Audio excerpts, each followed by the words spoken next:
Ito para sa mga taong feeling strong, yung mga feeling malakas.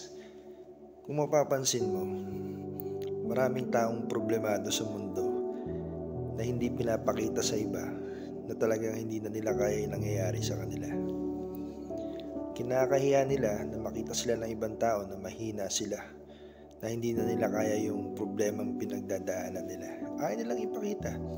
Halos dumating sa punto na ayaw na nila ng kausap, ayaw na nila ng kasama, di ba? Talagang aburido sa buhay, ika nga, di ba? Pero kung mapapansin mo rin, kung anong sinasabi ng bibig mo, ayun din ang nangyayari. Sabihin mo na wala ka ng pag-asa, wala kang pera, di ba yun ang nangyayari? Kung papansinin natin, ha? Pero alam mo, mas masarap na iiyak mo lahat sa Panginoon yan. Iiyak mo sa Diyos kung ano mang problema yung pinagdadaanan mo. Kasi bakit?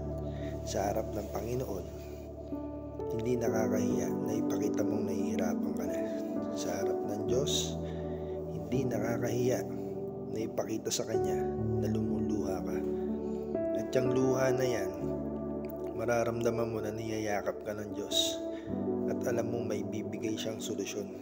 Dahil yung problema na yan, ibigan, di mo naman mararanasan yung walang plano ng Panginoon sa'yo. Dahil inihahanda ka lang niya sa magandang planong ibibigay niya sa'yo. May malaking plano ng Panginoon sa'yo. Kaya ang pagsubok na yan, yan yung magbibigay ng tatag sa'yo. Malay mo kaya nararanasan yan.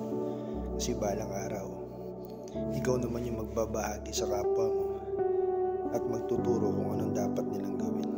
Kasi ang problema, hindi talaga basta-basta yan. Lalo kapag dumaan ka sa punto na gustong-gusto mo nang sumuko, di ba?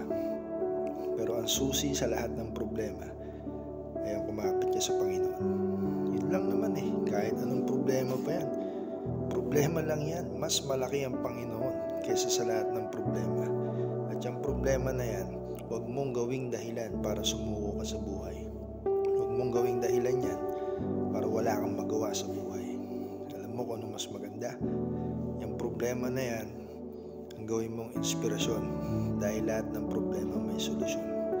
Lahat ng problema kaya mo. Lahat ng problema kaya mo lampasan. Basta't nandyan ang Panginoon sa likod mo. Hindi ka naman iiwan ng Lord eh. Diba noon nga sinabi ko rin, pwede kang talikuran ng pamilya, ng kaibigan. Pero ang Panginoon, kahit kailan, hindi ka iiwan yan. Palagi nasa tabi mo yan. Tayo lang ang nakakalimot, pero ang Diyos,